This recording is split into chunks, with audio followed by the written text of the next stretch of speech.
할렐루야. 하나님께서 우리에게 하늘 위로부터 새 힘을 주셔서 하나님께 더욱 은총을 받고 또 사람들에게도 이 교회 앞에서 사람들의 복이 되고 또 은총을 받는 그런 복된 신앙이 우리 가운데 나타나기를 주의 이름으로 축원합니다.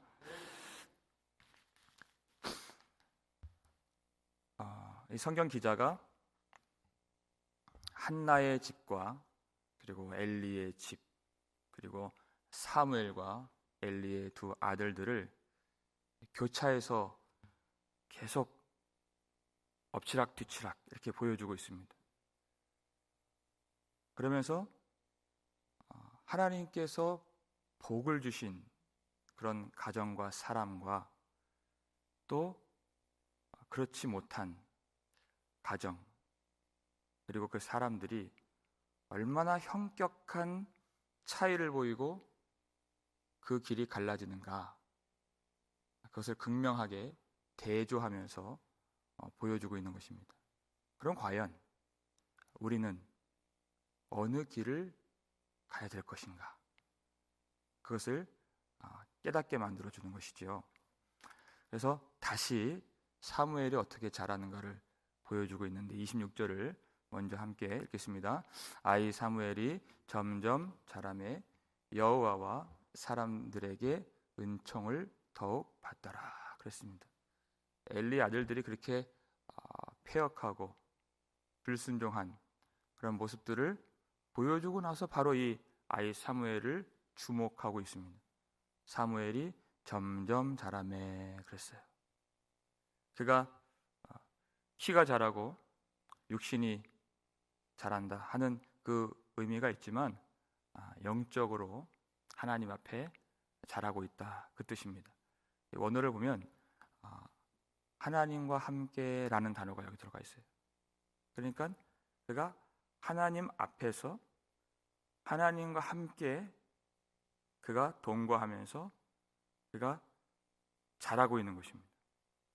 그 신앙이 자라고 또 예수님처럼 또 지혜가 자라고 주님 앞에 온전한 사람으로 자라고 있다 하는 것이, 여러분 엄밀히 얘기하면 성장하지 않는 사람은 없습니다. 모든 사람들이 다 성장하고 있는 것이에요. 그런데 무엇이 자라는가, 그것이 관건인 것이에요. 그 마태복음 13장 보면은 한 주인이 좋은 씨를 밭에다가 뿌렸다 그랬어요. 그런데 어느 순간 거기에서 가라지가 나왔죠. 그러니까 종들이 저 가라지를 뽑기를 원하시나이까 그랬더니 주인이 가만두라 그랬어요. 그렇게 하지 말라. 가만두라는 것은 왜 그렇습니까? 곡식까지 뽑을까가 염려하노라 그랬어요. 그러니까 그것들이 무엇이 됐든 자라는가 한번 보자, 자라도록 내버려 두자 하는 것이. 그러면 곡식은 곡식대로 자라는 것이, 그리고 가라지는 가라지대로 자라는 것입니다. 그래야 결국 그 본색이 드러나게 되는 것입니다. 그러면 사무엘 같은 경우는 점점 어떻게 자라요? 곡식으로 자라는 것이, 하나님 앞에서 하나님과 함께 하나님의 은총을 받고 사람들에게 은총을 받는 온전한 사람으로 자란다는 것이에요. 그런데 시간이 지나니까 엘리의 두 아들들, 이 사람들은 더 가라지처럼 완악하게 자라는 것입니다. 분명히 성장이 있습니다. 모든 사람들에게는. 어떤 사람은 처음에는 깨닫는 것도 더디고 변화되는 것도 참 나타나지 않지만 시간이 자라면 그 속에 있는 그 곡식됨이, 알곡됨이 자라게 되는 것이에요. 그때까지 우리가 기다리고 또 기대하고 또 기도해주고 그러면은 어느 순간 그가 세상 좋아했던 입맛이 바뀝니다. 낯빛이 바뀌고 눈빛이 바뀌는 거예요. 본인도 그렇게 성장하고 있는 것이 아주 재밌어요, 신앙생활이. 그러면 그때 하나님이 그에게 은총을 더 부어주십니다. 더 힘주시고 구원의 즐거움을 더해주시고 더 주님 말씀으로 나아갈 수 있도록 은총을 부어주시는 것이에요. 그런데 사람들에게도 은총을 받더라 그러죠.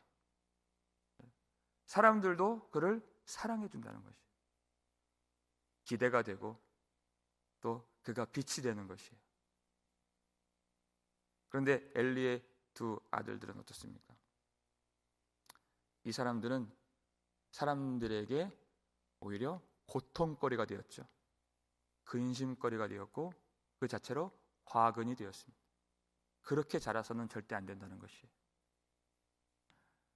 우리는 이 어두운 시대에도 하나님께서 하나님의 사람들을 자라게 하시는 것을 보게 되는 것입니다. 그러면 하나님께만 소망을 두고 하나님을 신뢰하는 것, 그것이 하나님 앞에서 자라는 것이에요. 믿음을 잃지 않는 것입니다. 많은 패역한 일이 일어나고 실망스러운 일들이 이 교계 안에서 벌어지는 이때 우리는 그 속에서 주의 손으로 하나님의 역사를 이루어 나가시는 그 하나님을 신뢰하는 것입니다. 그럼 그 속에서도 남은 자들이 있고 하나님께서 자라게 하시는 자들이 있다. 그 믿음을 가질 때 우리가 자라는 것입니다. 온전한 사람으로 그렇게 우리가 사무엘과 같이 성장하는, 곡식으로 성장하는 그런 복된 교회가 되기를 주의 이름으로 축원합니다. 그렇게 하나님께서 사무엘은 자라게 하시는데 이제 그 엘리와 엘리의 두 아들들은 하나님께서 주신 그 은혜와 그 사명의 직분들을 온전히 귀하게 여기지 못함으로 이 가문에 심판이 선언되는 그런 내용을 우리가 오늘부터 한 4일 동안 살펴보게 되는 것이에요. 어떤 심판의 내용들이 선포가 되는지. 이 엘리의 두 아들들이 하나님의 말씀을 듣지 않았죠. 그리고 그들이 회개하지 않고 돌이키지 않았습니다. 그리고 회개의 기회들을 그들의 탐욕과 정욕의 기회들로 다 바꿔버렸어요. 그랬더니 그 모습이 왜 그리 나타났느냐, 성경 보니까 하나님이 그들을 죽이기로 뜻하심이었더라, 그렇게 나오는 거예요. 그들의 마음이 단단하게 굳어지고 완악하게 되었다는 것입니다. 강팍하게 되었다는 것이에요. 여러분, 마음이 완강하게 된 것이 바로 하나님이 그를 죽이기로 작정하시고 심판하시기로 뜻하신 그 징후가 된다는 것입니다. 그래서 여러분, 우리는 온전히 우리 마음을 날마다 관리하고, 여러분 잠언서 4장에 그런 말씀 있잖아요. 무릇 지킬 만한 것보다 더욱 내 마음을 지키라. 우리 인생에 수많은 지킬 것들이 있잖아요. 무엇을 관리하고 무엇을 지킵니까? 우리 마음을 지키는 거예요. 사람은 모르지만 하나님은 다 아시는 그 마음 완강하게 되지 않도록, 강팍하게 되지 않도록 우리 마음을 지키라는 것이에요. 여러분, 마음이 강팍하다 그러면은 누가 먼저 생각나요? 바로죠. 그렇죠. 그 바로의 마음 되지 않도록. 근데 하나님의 사람이 이름도 없어요, 이 사람. 그 엘리의 집에 심판을 선언하러 왔는데 가장 첫 번째 그 주는 말씀에서 그 바로를 언급하는 것이에요. 바로의 집을 언급하고 있습니다. 이 엘리의 집에 대한 심판을 선언할 때 27절을 먼저 한번 읽겠습니다. 하나님의 사람이 엘리에게 와서 그에게 이르되 여호와의 말씀에 너희 조상의 집이 애굽에서 바로의 집에 속하였을 때 내가 그들에게 나타나지 아니하였느냐. 하나님의 사람이 하나님의 말씀을 받은 대로 그에게 전해주고 있는 것입니다. 엘리에게 찾아와서, 여러분, 이스라엘 백성들이 먼저 애굽에 있을 때, 그리고 바로의 집에 속하였을 때 나타나신 하나님을 생각해 보라는 것이에요. 오늘 세 가지 귀하게 여겨야 할 세 가지를 말씀하시는데, 첫 번째, 하나님의 은혜를 귀하게 여기라. 여러분, 바로의 집이라고 하는 것은, 바로는 하나님을 대적하는 사람이었죠. 마음이 완악한 사람이었습니다. 그리고 바로의 집이라고 하는 것은 그 세상을 말하는 것이, 하나님을 모르고 하나님을 반대하고 하나님의 은혜가 통치하지 않는 그 영역, 거기가 바로의 집입니다. 거기에는 학대밖에 없어요. 고통과 슬픔과 죽음밖에 없는 그 땅입니다. 그러니까 이스라엘 백성들이 거기서 죽어나가는 것이죠. 그때 그들의 부르짖음을 하나님이 들으셨다 그랬어요. 그들의 신음소리를 들으셨다고 했습니다. 그리고 아브라함과 이삭과 야곱에게 하셨던 언약을 기억하셨다 그랬습니다. 그리고 하나님이 모세에게 나타나시고 그 백성들을 인도해 주셨습니다. 그 고통과 학대와 억압과 죽음이 가득한 바로의 집에서 그들을 건져내어 주십니다. 그리고 하나님의 집, 하나님의 약속의 땅으로 그들을 인도하여 주신 은혜가 있었다는 것입니다. 그것을 구원이라고 하는 것이죠. 이 구원은 하나님의 나타나심과 은혜로 되는 것입니다. 누가 하나님을 경험할 수가 있습니까? 하나님이 나타나 주셔야 하나님을 경험할 수 있는 것이에요.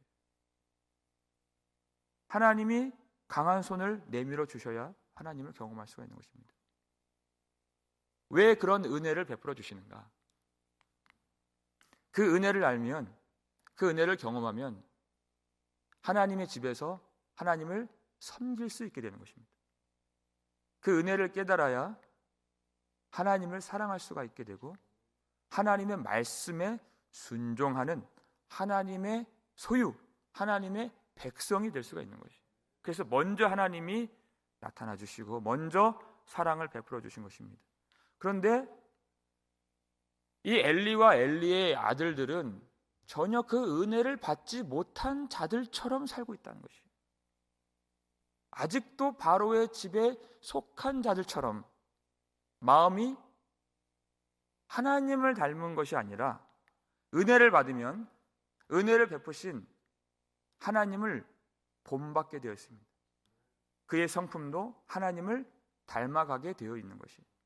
근데 이들은 여전히 마음이 완악한 바로를 닮은 것 같아서 오히려 하나님 앞에 고통거리가 되고 하나님을 괴롭게 만들고 하나님을 대적하는 그런 모습으로 남아있다는 것입니다. 여전히 죄가 그들을 통치하고 죄의 지배를 받고 불의의 병기가 되어서 하나님을 대적하는 이 사람들 앞에 하나님의 사람이 나타난 것이에요. 어찌 하나님이 바로의 집에서 그들을 불러내 주시고 건져내 주신 그리고 인도하여 주신 그 은혜를 알지 못하느냐 하는 것이에요. 하나님의 백성이라면 반드시 그 은혜를 기억하고 그 은혜를 귀하게 여길 줄 알아야 됩니다. 여러분, 은혜를 어떻게 귀하게 여길 수 있을까요? 십자가를 보면 되는 것입니다. 왜냐하면 십자가 안에는 우리가 어떤 상태에서 건짐을 받았는지가 다 거기 들어있어요. 십자가에는 심판이 있습니다. 하나님의 진노가 있습니다. 우리가 거기에서 건짐을 받은 것이에요. 십자가를 볼 때마다 원래 우리의 처지, 원래 우리의 자리, 그것을 알게 되는 것이. 원래의 자리는 우리 십자가였습니다. 예수님이 우리를 대신하여 십자가에서 죽으신 것이에요. 거기가 우리 자리였어요. 예수님이 거기서 죽으심으로 우리를 한나의 찬양처럼 영광의 자리를 차지하게 만들어 주신 것입니다. 그것이 은혜예요. 그러니까 그 십자가를 보면은 우리가 어떠한 심판 아래 있었던 자들인지 알 수가 있고, 하나님이 어떠한 사랑을 베풀어 주셨는가를 알 수가 있는 것입니다. 여러분, 날마다 십자가 앞에 나아가고 어제 설교 제목처럼 끝까지 십자가만 바라보면서 하나님 우리에게 베풀어 주신 그 은혜를 귀하게 여길 줄 아는 그런 복된 성도가 되시기를 주의 이름으로 축원합니다. 두 번째는 하나님이 주신 직분을 귀하게 여기라 하는 것입니다. 첫 번째는 은혜를 귀하게 여기라. 두 번째는 직분을 귀하게 여기고 사명의 가치를 깨달아라 하는 것이에요. 그 사명이 얼마나 귀한 것인가. 28절 말씀 읽겠습니다. 이스라엘 모든 지파 중에서 내가 그를 택하여 내 제사장으로 삼아 그가 내 제단에 올라 분향하며 내 앞에서 에봇을 입게 하지 아니하였느냐. 이스라엘 자손이 드리는 모든 화제를 내가 내 조상의 집에 주지 아니하였느냐. 그런 것이에요. 자, 은혜를 베풀어 주셔서 이스라엘 백성들을 구원해 주셨습니다. 그런데 그 모든 지파 중에서 그랬어요. 여러분, 구원받은 것도 이 생명의 은혜, 다 말할 수 없는 은혜죠. 근데 그 중에서 또 특별하게 베풀어 주신 은혜 받은 사람들이 있다는 것이에요. 내가 그를 택하여 그랬어요. 제사장으로 택해 주신, 그리고 직분을 주신 하나님의 백성이 그 중에 또 있다는 것이에요. 여러분, 제사장으로 하나님을 섬기는 것은 모든 사람들이 다 하고 싶다고 되는 것이 아닙니다. 레위 지파라고 다 되는 것이 아니에요. 어느 집 사람들만 되는 것입니까?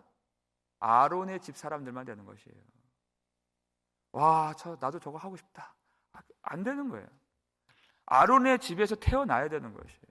그건 하나님이 주신 은총인 것이죠. 그리고 아론의 집이라고 다 하는 것이 아닙니다. 제사장으로 섬길 수 있을 만한 온전한 몸을 가지고 그가 섬길 수 있는 것이에요. 그러니까 어떤 결격 사유가 있으면은 그가 섬길 수가 없는 것이에요. 하나님께서 그를 흠이 없이 또 점이 없이 보존해 주신 사람, 가정적으로도 문제가 없는 사람, 그 사람들만이 제사장으로 선별되어서 하나님을 섬길 수가 있었습니다. 그러면 그들이 하나님의 성소에 들어갈 수 있고 제단에 올라갈 수가 있었어요. 그리고 하나님이 주시는 그 거룩한 옷, 그 영화롭다고 하는 그 아름다운 에봇을 입고 하나님을 섬기며 그리고 성소에서 분향할 수 있었습니다. 분향하며 그들이 기도를 할 때 하나님이 그 기도를 받아주시고 그 제사장의 기도를 받으셔서 백성들을 축복하시고 그 백성들을 용서하시고 그 모든 민족을 하나님이 만나 주신 것입니다. 그러니까 백성들이 구원을 받는 일에 있어서 이 제사장들을 하나님이 특별하게 세우시고 그들을 사용해 주셨다는 것입니다. 이 거룩한 직분을 받은 그 하나님의 은혜를 알고 그 사명의 가치를 반드시 깨달을 줄 알아야 된다는 것이에요. 구원받은 것도 너무나도 놀라운 은혜인데 백성들을 구원받도록 인도하고 하나님과 그 백성들 사이에서 중보자의 역할을 감당하는 이것이 얼마나 영광스러운 일인가. 그 거룩한 옷을 하나님이 입게 해주지 아니하였느냐. 분향할 수 있는, 제단에 올라갈 수 있는 그 직분을 주지 아니하였느냐. 그것을 이들이 망각하고 있었다는 것이에요.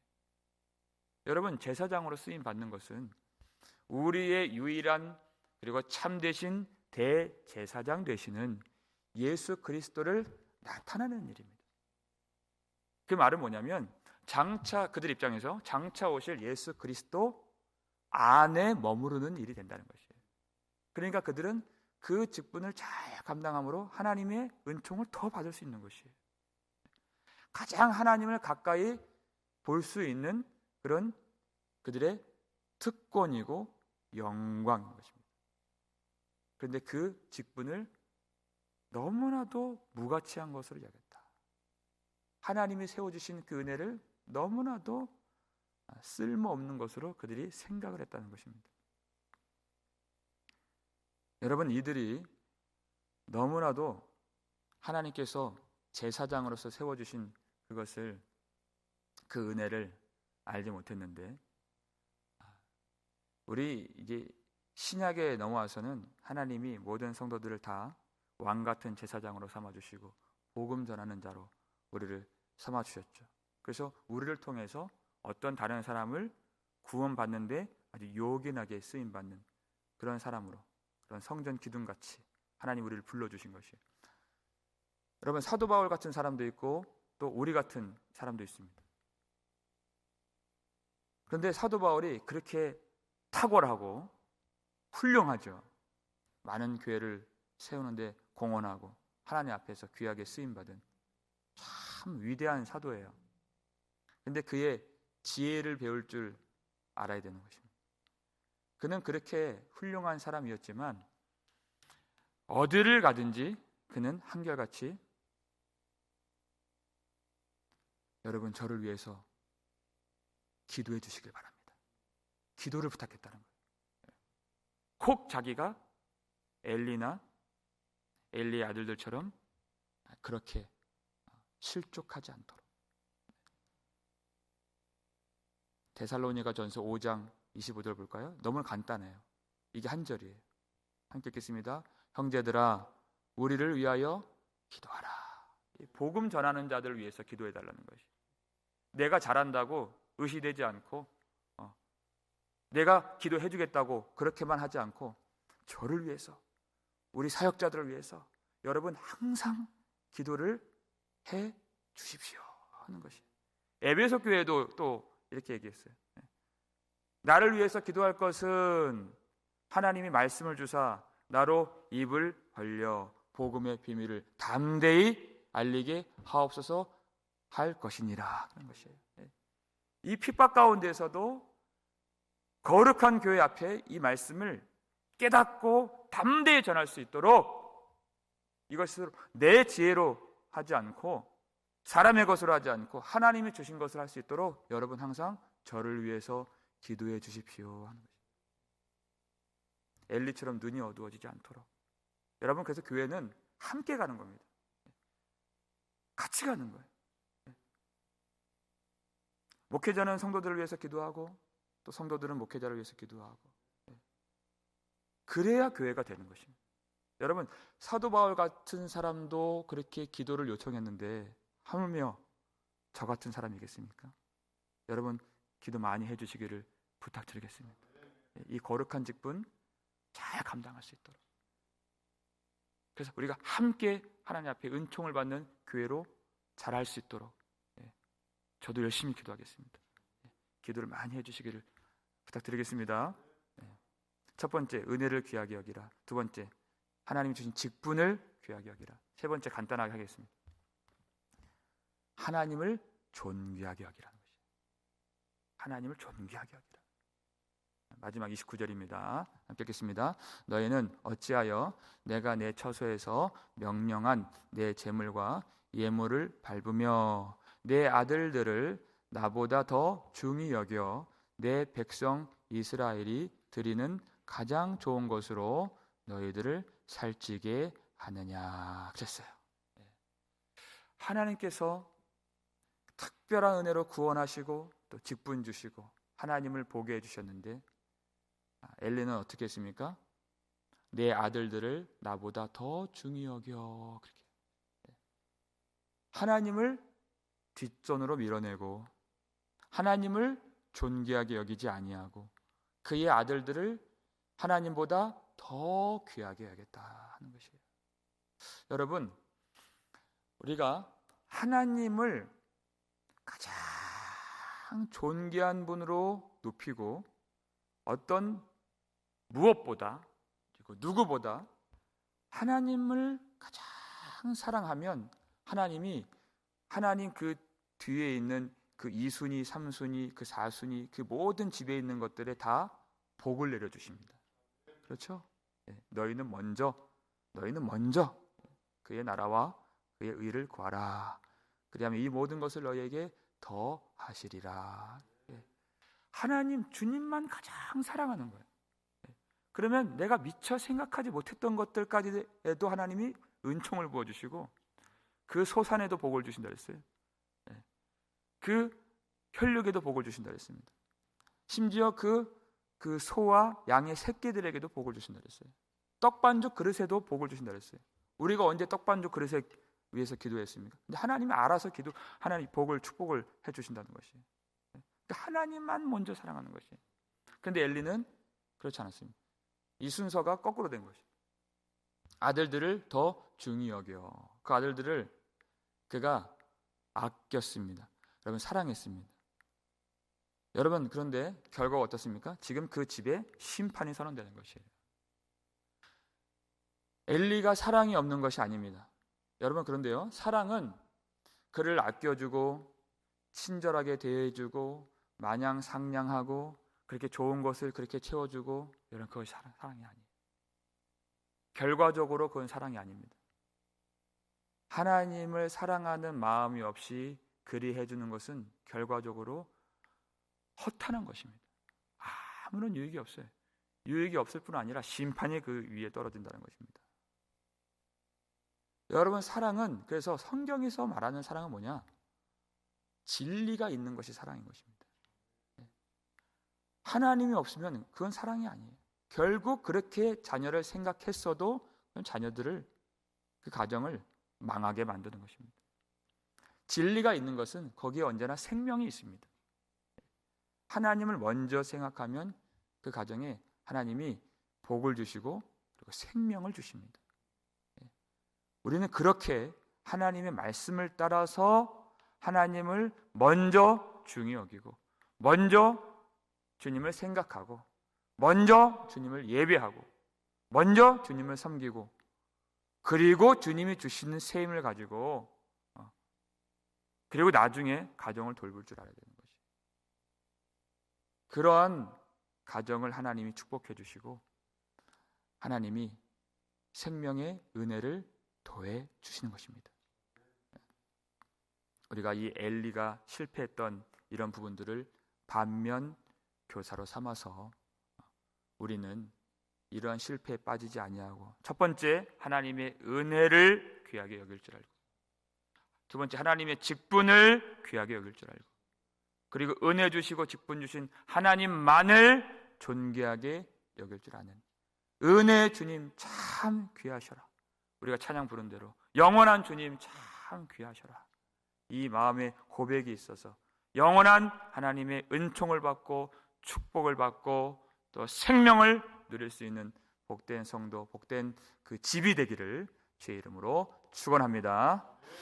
아버지 하나님 감사를 드립니다. 오늘도 바른 길, 생명의 길, 영생의 길로 인도해 주시기 위해서 우리를 불러주시고 이 말씀으로 채워주시니 감사드립니다. 하나님 우리도 하나님이 우리 속에 거하셔서 예수님이 우리에게 주장해 주셔서 알곡이 자랄 수 있는 그런 은총을 받을 수 있도록 도와주시옵소서. 시간이 흐를수록 더 하나님을 알며 하나님의 은총받고 또 믿음으로 세워져 가는 우리의 집이 될 수 있도록 도와주시옵소서. 우리 속에 강팍한 마음들, 완악한 마음들 하나도 없도록 주님이 오늘 은혜를 부어주시고 뜨거운 은혜의 강물을 우리에게 부어주셔서 성령의 능력으로 오직 하나님을 섬기며 충만한 은혜 속에서 하나님을 먼저 바라볼 수 있도록 도와주시옵소서.